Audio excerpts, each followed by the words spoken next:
किसी के भी मन की बात आप अपने अंदर के अंतरिक्ष शक्ति से आसानी से पढ़ सकते हैं। इसको पढ़ने के लिए एक तकनीक है जिसे बुद्धा टेक्निक के नाम से जाना जाता है। यह तकनीक स्वयं गौतम बुद्ध ने कई साल पहले जंगल में अपने शिष्यों को बताई थी।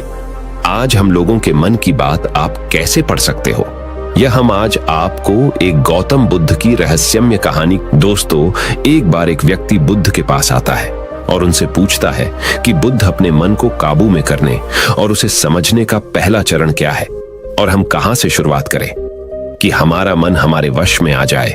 बुद्ध मुस्कुराते हैं और उसका उत्तर देते हैं कि अपने मन को समझने का पहला चरण है इसकी द्वारा दिए गए लालचों की व्यर्थता को देख लेना। जिस इंसान ने अपने मन के द्वारा दिए गए लालचों की व्यर्थता को देख लिया, उसने इससे मुक्त होना शुरू कर दिया। और उसके बाद वह व्यक्ति बुद्ध से पूछता है कि हमारा मन जो हमें लालच देता है उसके व्यर्थता को कैसे देखा जाए। बुद्ध कहते हैं, अपने अनुभव से। मनुष्य जिस भी गलत कार्य को अति में करता है उससे उसे दुख मिलता है और यही दुख उसका अनुभव है और यही अनुभव उसके रूपांतरण का कारण बन सकता है। जिसने देख लिया और वास्तव में देख लिया कि नशा करना केवल दुख है, उसने नशे से मुक्त होना शुरू कर दिया। जिसने देख लिया कि ईर्ष्या केवल खुद को जलाती है और वास्तव में देख लिया, उसने ईर्ष्या से मुक्त होना शुरू कर दिया। तुम्हारा यह देख लेना कि मन लालच तो हमेशा तुम्हें तृप्ति का देता है, लेकिन लगता यह तुम्हें सदैव अतृप्ति है और यही अपने मन को समझने का पहला चरण है। कहानी को आगे बढ़ाने से पहले आपको इस एक प्रश्न को समझना आवश्यक है और वो प्रश्न है कि आप अपने मन को वश में करना क्यों चाहते हैं।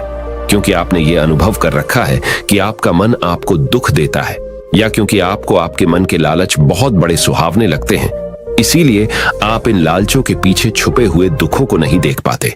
सिर्फ अपने दुखों को देख लेने से आपका मन आपके वश में नहीं हो जाएगा। उसके लिए आपको दूसरा चरण क्या है यह समझना होगा। वह व्यक्ति बुद्ध से पूछता है कि बुद्ध, यदि कोई व्यक्ति यह जानता है कि उसके मन के लालचों के कारण उसके जीवन में दुख है, तो क्या इसका अर्थ यह है कि वो व्यक्ति पहले चरण पर है? और यदि वह व्यक्ति पहले चरण पर है तो दूसरे चरण पर कैसे जाएगा? बुद्ध कहते हैं कि उस व्यक्ति को खोज पर निकलना होगा, किसी ऐसे व्यक्ति की खोज पर जो अपने मन से मुक्त हो चुका है और जिसने अपने मन को जान लिया है। क्योंकि तुम्हारा मार्गदर्शन वही कर सकता है जो उस जगह पर पहुंचा हुआ है और जहां तुम जाना चाहते हो। दोस्तों, यहां पर एक बात समझनी आवश्यक है कि खोज पर निकलने का अर्थ यह नहीं है कि आप सन्यासी बन जाए, बल्कि खोज पर निकलने का अर्थ यह है कि कोई ऐसा व्यक्ति खोजना जो आपका मार्गदर्शन कर सके। अब यहां पर प्रश्न यह उठता है कि ऐसे व्यक्ति को कहां पर खोजें, क्योंकि आस पड़ोस में तो सभी लोग अशांत भरे पड़े हुए हैं। तो इस प्रश्न का उत्तर है कि आप ऐसे व्यक्ति को आस पड़ोस में मत खोजिए, बल्कि इंटरनेट पर खोजिए, क्योंकि इंटरनेट आपको पूरी दुनिया से जोड़ता है दोस्तों में, और आप इस इंटरनेट के बदौलत ही जुड़े हुए हैं। अगर इंटरनेट नहीं होता तो क्या आप मेरे इस ज्ञान के वीडियो को देख पाते नहीं ना? दोस्तों, इस दुनिया में बहुत सारे लोग थे और अभी है और हमेशा रहेंगे जो आपका मार्गदर्शन कर सकते हैं। कहानी में वापस लौटते हैं और अच्छे से जानते हैं कि अपने मन को समझने का दूसरा चरण क्या है। वह व्यक्ति बुद्ध से पूछता है कि उस व्यक्ति की पहचान क्या है जिसने अपने मन को समझ लिया है और जिसने खुद को जान लिया हुआ है। क्योंकि हर व्यक्ति यह दावा करता है कि वह ज्ञानी और बुद्धिमान है, लेकिन वास्तव में ज्ञानी कौन है वह कैसे पता लगेगा? बुद्ध कहते हैं कि यही तीसरा चरण है और वो चरण है सुनना। जी हाँ दोस्तों, सुनना ही अपने मन को समझने का तीसरा चरण है। उसके बाद वह व्यक्ति बुद्ध से पूछता है कि क्या देखकर यह पता नहीं किया जा सकता, क्योंकि आपको देखकर ही पता लगता है कि आप एक महात्मा है। बुद्ध कहते हैं कि देखने में तो कोई व्यक्ति बहुत शांत लग सकता है, लेकिन भीतर से वह क्या है ये उसके शब्द ही बता सकते हैं। लेकिन ध्यान रहे कि शब्दों पर भी विश्वास एकदम से नहीं कर लेना है। किसी भी बात पर विश्वास इसीलिए कर लेना है कि उसे मैंने कहा हुआ है या किसी महात्मा ने कहा हुआ है। किसी भी बात पर विश्वास आपको तब कर लेना है जब वह तुम्हारा अनुभव बन जाए। गौतम बुद्ध के द्वारा कही गई इस बात को मैं आपको थोड़ा और आसान भाषा में समझाने की कोशिश करता हूं। दोस्तों, कोई कहता है कि ध्यान करना अच्छा है और कोई कहता है कि ध्यान करना बुरा है। ये दोनों ही अतिया है। अगर आप अभी ध्यान को अच्छा मानते हैं तो आप बहुत जल्द ही उसे बुरा मानने लग जाएंगे, और यही हमारे मन की चाल है। तो अब आपके मन में सवाल उठा होगा कि कैसे? तो उसका उत्तर यह है कि ध्यान की शुरुआत में आपको आनंद नहीं मिलेगा, बल्कि बोरियत महसूस होगी। और आपका विश्वास क्या था कि ध्यान अच्छा है, लेकिन आपको अनुभव क्या हो रहा है कि ध्यान बोरियत से भरा है, तो धीरे धीरे आपका विश्वास बदलने लगेगा। पहले आप ध्यान को अच्छा मानते थे, लेकिन अब आप ध्यान को बुरा मानने लग जाएंगे। आप एक विचार से दूसरे विचार पर पहुंच जाएंगे, और यही हमारे मन की चाल है। हमारा मन हमें विचारों में ही भटकाता रहता है।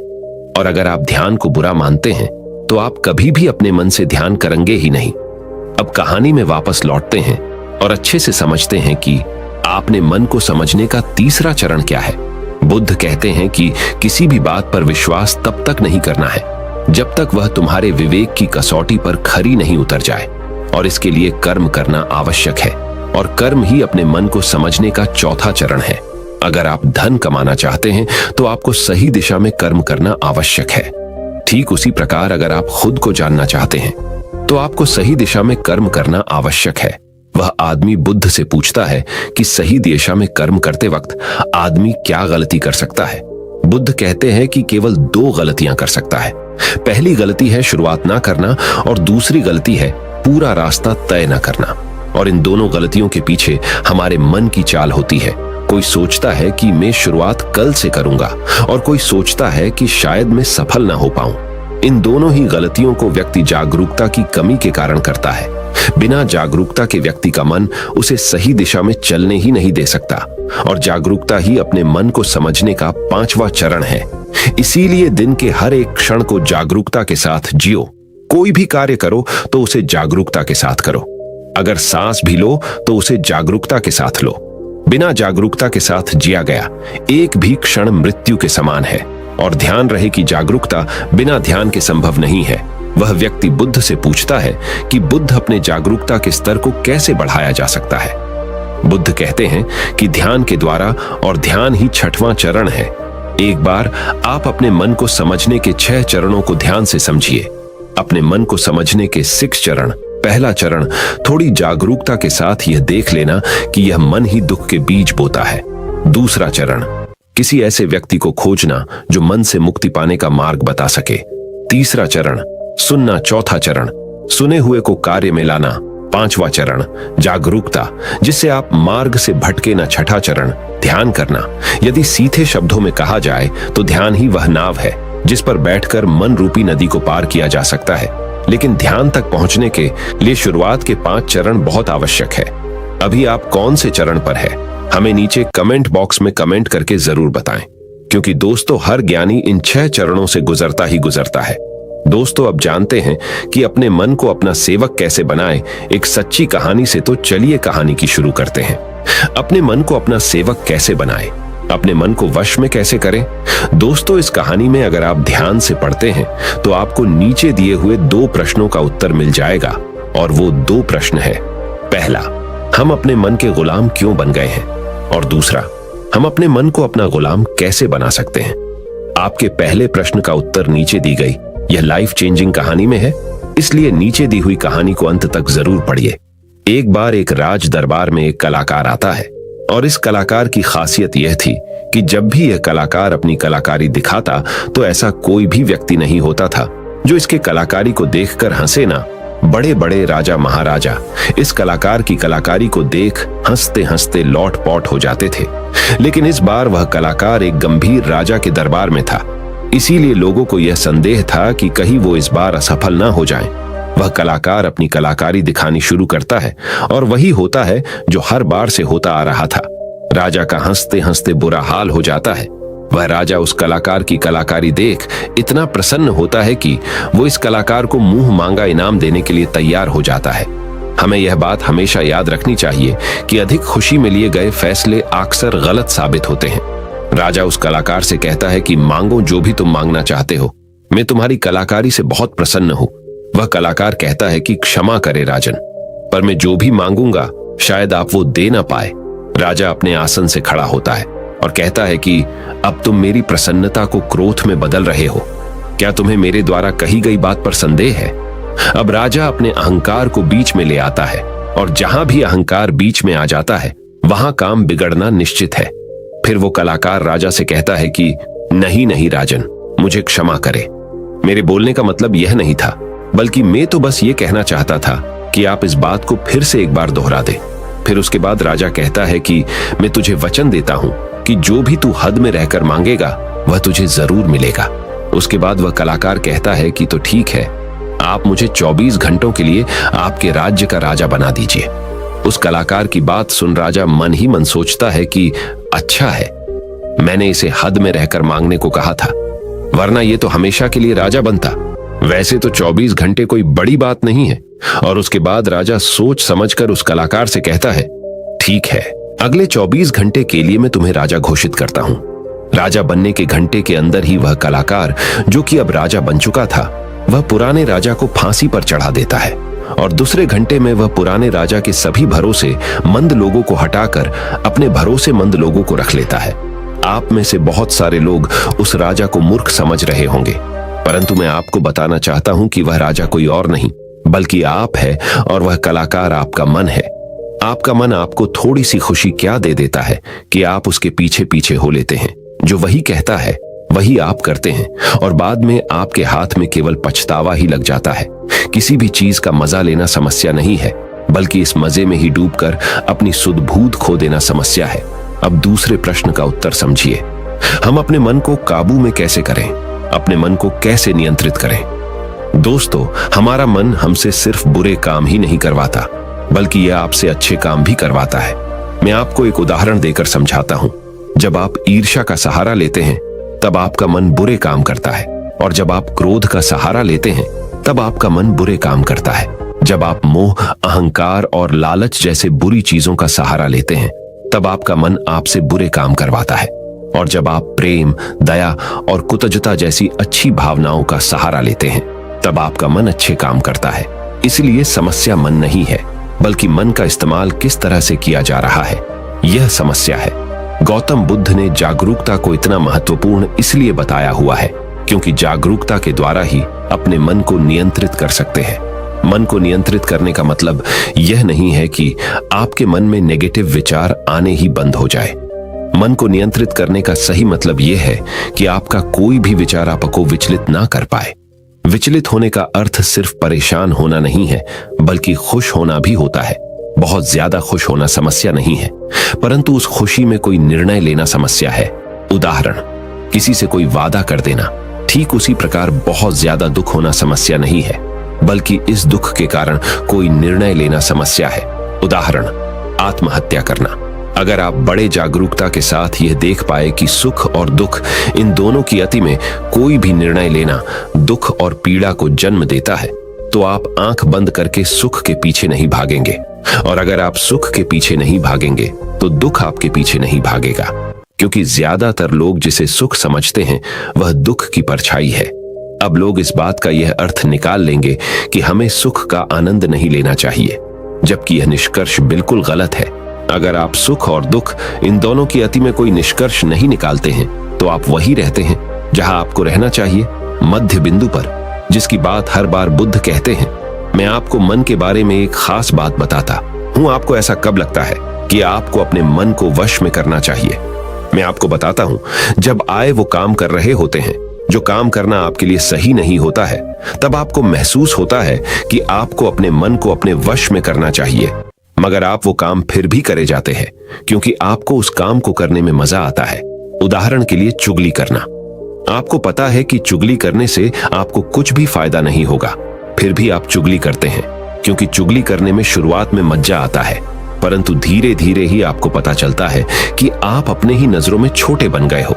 दोस्तों, गौतम बुद्ध के द्वारा दिया गया यह सूत्र मैं आपको आज बताता हूं जो आपकी जिंदगी बदल सकता है, और वो सूत्र है, जिन कामों को करने में शुरुआती बहुत मजा आए तो वह काम आपके लिए हानिकारक है।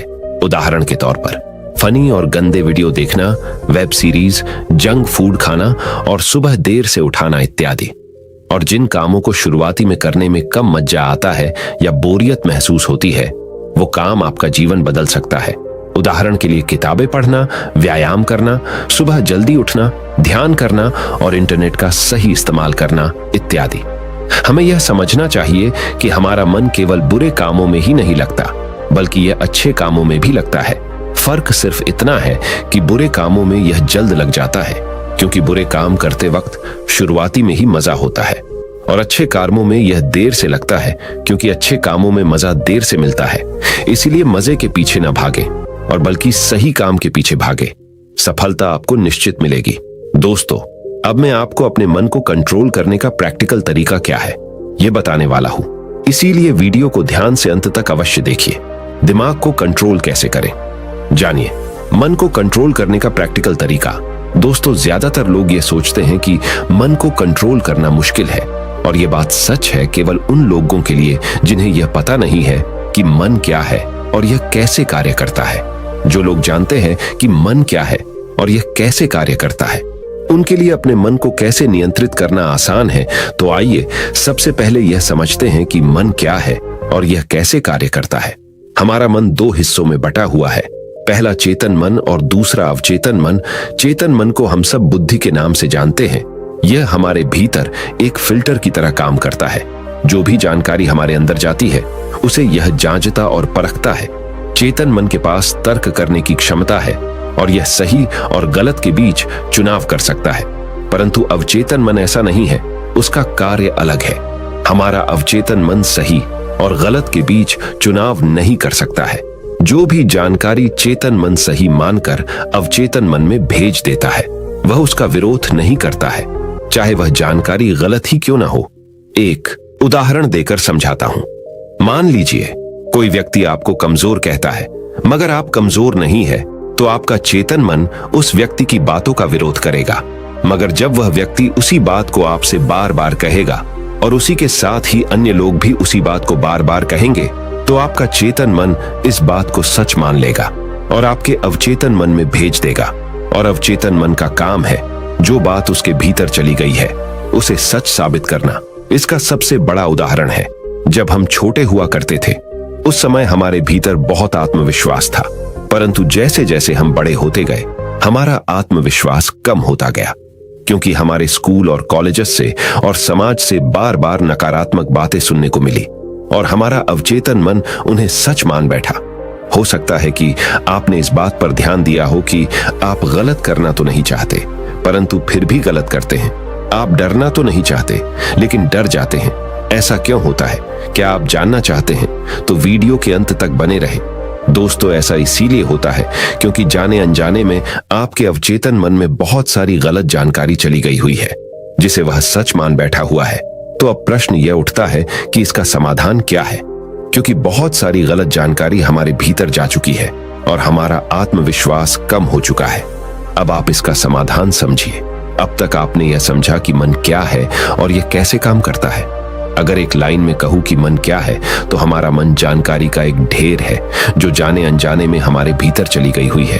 अब हमें सबसे पहले यह समझना होगा कि चेतन मन जानकारी लेता कहां से है, वे कौन से द्वार है जहां से ये जानकारी भीतर प्रवेश करती है। अपने मन को कंट्रोल करने के उपाय और समाधान हमारे अंदर जानकारी जाने के 5 द्वार है, और वो है आंख, कान, नाक, जीभ और त्वचा। इन्हें हम 5 इंद्रियों से भी जानते हैं। बहुत सारी गलत जानकारी हमारे भीतर जाने का कारण हमारा मन हमारे वश में नहीं है। अगर हम अपने मन को अपने वश में करना चाहते हैं तो हमें बहुत सारी सही जानकारी इस मन को देनी होगी। कम से कम उतनी सही जानकारी जितनी गलत जानकारी हमारे भीतर पहले से पड़ी हुई है। सही जानकारी और गलत जानकारी के बीच का अंतर समझिए। सही जानकारी वो है जो आपको आपके लक्ष्य की तरफ ले जाए, और गलत जानकारी वो है जो आपको आपके लक्ष्य से भटकाए। उदाहरण से समझिए कि एक सन्यासी का लक्ष्य आत्मज्ञान प्राप्त करना है, और आत्मज्ञान के लिए ध्यान करना आवश्यक है। अगर कोई चीज उसे ध्यान करने से रोकती है तो वह उसके लिए एक गलत जानकारी है। एक और उदाहरण देकर समझाता हूं। मान लीजिए कि आपको एक गायक बनना है, तो गायक बनने के लिए रियाज करना बहुत जरूरी है। अगर कोई चीज आपको रियाज करने से रोक रही है तो वह आपके लिए एक गलत जानकारी है। तो अपने मन को कंट्रोल करने के लिए आपके पास एक लक्ष्य का होना बहुत जरूरी है, क्योंकि अगर आप अपने मन को कहीं पर जाने से रोक दोगे तो उसे कहीं पर तो भेजना भी तो पड़ेगा। अगर आपके पास लक्ष्य है तो आपको सबसे पहले क्या करना है, यह ध्यान से समझ लीजिए। सबसे पहले इस चिंता को छोड़ दीजिए कि कितनी गलत जानकारी आपके भीतर जा चुकी है। आपको बस इतना करना है कि आपके 5 द्वारों पर, यानी कि जहां से जानकारी भीतर प्रवेश करती है, वहां पर जागरूकता का पहरा लगा देना है। कोई भी जानकारी आपके भीतर अनजाने में प्रवेश ना करे। पहरा लगते ही आपको बैलेंस में झूठ जाना है। अब आप यह सोच रहे होंगे कि बैलेंस किस चीज का? बैलेंस आपको नकारात्मकता और सकारात्मकता के बीच में करना है। नकारात्मकता आपके भीतर पहले से ही मौजूद है, अब बस आपको सकारात्मकता को भरना है। आपको एक बात जान लेनी चाहिए कि सकारात्मकता नकारात्मकता को मिटा देती है, जिस प्रकार रोशनी अंधेरे को मिटा देती है। यह तो बस कहने की बात है कि आपको बैलेंस करना है। सच तो यह है कि जब आप अपने भीतर सकारात्मकता भर लेंगे तो आपके अंदर की नकारात्मकता उसी समय मिटने लग जाएगी। दोनों के बीच का बैलेंस होने का तो अवसर ही नहीं आएगा। यहां पर प्रश्न यह निर्माण होता है कि सकारात्मकता को कहां से लाए। तो इसके बहुत सारे तरीके हैं। पहला तरीका यह है कि आप अच्छे लोगों की संगत में रहिए और उन्हें ऑब्जर्व करके उनसे सीख सकते हैं। अब ये सही लोग आपके पास हो सकते हैं या नहीं भी। आप इंटरनेट, बुक्स और वीडियोज के द्वारा इनकी संग कर सकते हैं। उदाहरण के लिए, अगर आप गौतम बुद्ध की संगत करना चाहते हैं तो आप उनके ऊपर लिखी हुई किताबों को पढ़कर और ऑडियो टेप सुनकर उन्हें समझ सकते हैं। ध्यान रहे, हमेशा ऐसी चीजें पढ़े, सुने और देखे जो आपकी लक्ष्य से जुड़ी हुई हो। जब आप लगातार अपने भीतर अपने लक्ष्य से जुड़ी अच्छी जानकारी भेजते हैं तो आपके अंदर की नकारात्मक जानकारी धोकर साफ हो जाती है। अभी हमारा मन गलत जानकारी में उलझा हुआ है, जो अनजाने में हमारे भीतर चली गई हुई है, जिसके कारण हम अक्सर कहते हैं कि हमारा मन हमारे वश नहीं है और हमारा मन किसी भी काम में नहीं लगता है। हमें यह समझना चाहिए कि मन हमारा है, हम मन के नहीं है। वही सुनो जो आपके लक्ष्य से जुड़ा हुआ है, वही देखो जो आपके लक्ष्य से जुड़ा हुआ है, और वही पढ़ो जो आपके लक्ष्य से जुड़ा हुआ है, वही चखो जो आपके लक्ष्य से जुड़ा हुआ है। मैं आपको एक उदाहरण देकर समझाता हूं। अगर आपका लक्ष्य खिलाड़ी बनना है तो आपको वही चीजें खानी चाहिए जो आपको खिलाड़ी बनाए। मन पर नियंत्रण रखने के लिए इंद्रियों पर संयम आवश्यक है, और संयम के लिए अनुशासन आवश्यक है, और अनुशासन के लिए एक सही निर्णय आवश्यक है जो आपको अभी लेना है। गौतम बुद्ध के इस रहस्यमयी तरीके से आप अपने मन को काबू में करके दूसरों के मन की बात और दूसरे क्या सोचते हैं वह आप जान पाएंगे। दोस्तों, आज के वीडियो के माध्यम से आपने सीखा कि हमारा मन क्या है, अपने मन को कैसे समझे और अपने मन को अपना सेवक कैसे बनाएं। दोस्तों, हमारे साथ ऐसे ही जुड़े रहने के लिए आप हमारे इंस्टाग्राम पेज को अवश्य फॉलो कीजिए। दोस्तों, आज के इस वीडियो में सिर्फ इतना ही, फिर मिलेंगे। तब तक के लिए आप जहां भी रहे खुश रहे। आपका बहुमूल्य समय देने के लिए धन्यवाद।